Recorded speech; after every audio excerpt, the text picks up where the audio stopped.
Lord of the Rings MPU board sent to me for repair.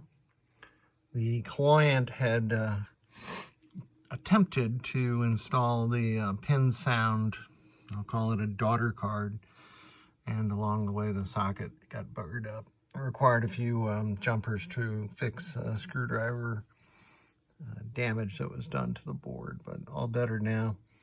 I also installed an NVRAM for the client, and let's put it through its test to make sure everything's working properly. You can see the lamp matrix is operating and no coils are on at this time. So let's test it.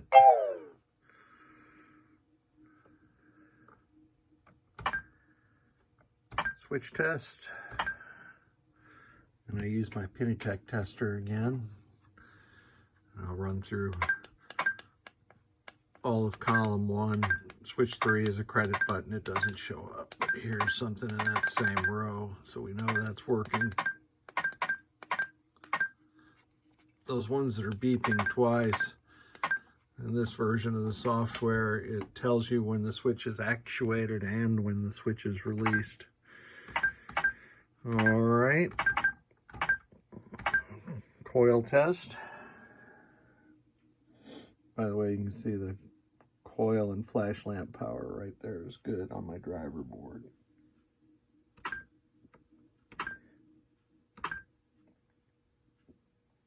Three, 6, 8, 9. When it gets to 14, you'll notice something interesting on Lord of the Rings. Or was that 14? Yeah, 14. It actuated another circuit which is unused in the game. Don't know why Lord of the Rings does that, but apparently it does. So I didn't really expect anything to be goofy here. The one that didn't light up is the one that was lit up along with circuit 14 previously. So go back to lamp test and make them, whoops, all lamps. That's operating just like it should. Flashers, it just runs through all the flash lamp circuits. You can see it's actuating that 14 and whatever one that is, 32, 31, 30, 20, 28 at the same time. Don't know why. Doesn't apparently matter to gameplay. So